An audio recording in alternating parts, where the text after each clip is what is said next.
We've all been there, right? That gap between how you perform in training and how you perform when everything's on the line. Your body knows exactly what to do, but in that crucial moment, it feels like your brain just changes the rules. So today, we're going to break down exactly what pressure does to your brain and how the world's best athletes learn to work with it, not against it. Just think about a low-pressure practice session. Your movements are fluid, they're automatic, there's a rhythm to it, a kind of unconscious competence. You're not really thinking, you're just doing. Everything just flows. But then the competition starts, the pressure builds, and that smooth, automatic state just vanishes. All of a sudden, your confidence, your focus, your timing, it can all feel like it's completely abandoned you. We're going to get into what's happening inside the brain in that exact moment, and more importantly, how you can actually train your brain to perform when it matters most. Look, this isn't about motivation. This is the science of sports psychology, explained simply. Okay, let's get right into it. The very first thing you have to understand is that pressure itself isn't the enemy. It's not. Pressure is just information. It's your brain telling you that this moment is important. The trouble starts when your brain misinterprets that information as a threat, as if it's genuine danger. And when that misinterpretation happens, three critical things change almost immediately: how you focus your attention, how you make decisions, and crucially, how your body executes skills you've practiced thousands and thousands of times. This is exactly why a gifted athlete can suddenly overthink a simple action, tighten up physically, and just lose all their confidence in a key moment. And here is the most crucial point. If you don't understand what pressure is doing to your brain, you're going to keep blaming yourself for reactions that are completely biological. This isn't a personal failing. It is a predictable response from your brain. And once you understand it, you can finally start to manage it. So let's look at the first alarm that goes off in the brain. When you're under pressure, your brain isn't primarily trying to help you perform at your best. Nope, it's trying to keep you safe. It defaults to survival mode.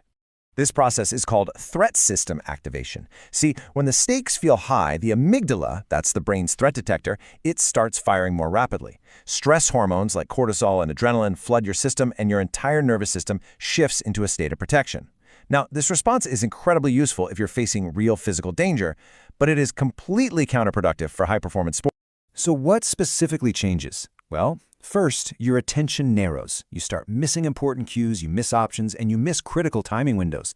Second, your muscle tension increases as your body prepares for fight or flight, not for precise, fluid movement.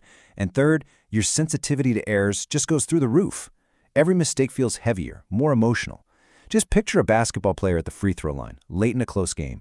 They miss that first shot. The brain immediately labels that moment as dangerous. Their heart rate spikes, their hands tighten up. Now that second shot feels completely different, even though nothing physical has changed at all. So the key takeaway here is this: pressure activates survival mode, not performance mode. Okay, now for the second alarm. The skills you've spent years training are designed to run on autopilot. They're meant to be automatic, but pressure has a nasty habit of interrupting that automaticity. What happens is your brain shifts control away from your highly trained motor patterns and hands it over to the prefrontal cortex. That's the thinking, analyzing, and evaluating part of the brain. This is a phenomenon known as processing inefficiency. You start using way more mental energy to accomplish a lot less. You start consciously thinking about mechanics you normally never have to think about. And just look at the difference. Automatic skills are fast, they're efficient, unconscious, and stable. But the second you shift to conscious control, everything becomes slow, inefficient, analytical, and unstable. Thinking is simply slower than your trained motor patterns. And because that conscious control feels so clumsy and unstable, your confidence just plummets. And this brings us to a vital reframe. Pressure doesn't make you lose your skill. It just interferes with your brain's ability to access it efficiently. The skill is still in there. The pathway to it has just become blocked. The third alarm that pressure triggers doesn't just change your biology. It changes the meaning you assign to events. It completely changes your internal dialogue. Under stress, instead of focusing on the immediate action, your brain starts asking questions exactly like this one. What if I mess this up? It starts projecting into the future, worrying about all the potential negative outcomes. Your mind becomes outcome-focused, self-critical, and future-oriented. So instead of thinking, okay, what's the next action, your brain is flooded with questions like, what are people going to think? Or what if this cost us the game? These thoughts dramatically increase your emotional load, which only further activates that threat system we just talked about. You know, a competitive tennis player might say something like, I just don't trust my shots in big matches. Well, the issue isn't their technique, it's their interpretation. They're treating errors as indicators of danger, not as simple feedback. If you change that interpretation, confidence stabilizes.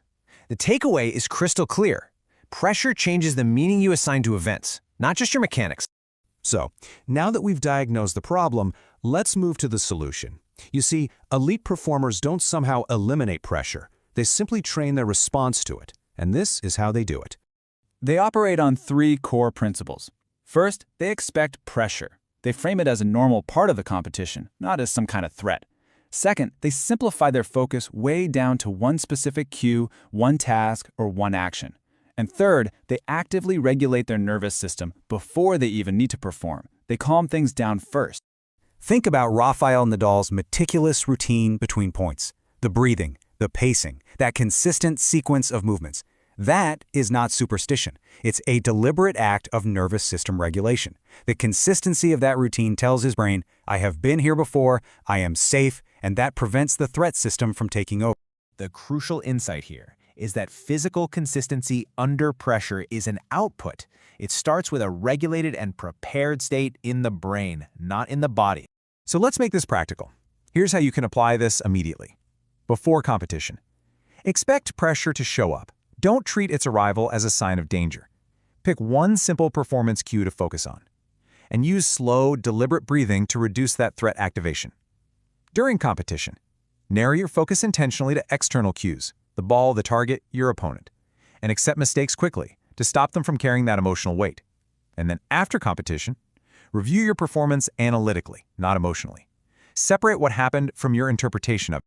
So, to summarize, pressure fundamentally changes how your brain works. It activates those primitive survival systems. It pulls your well-trained skills out of automatic mode by forcing conscious control.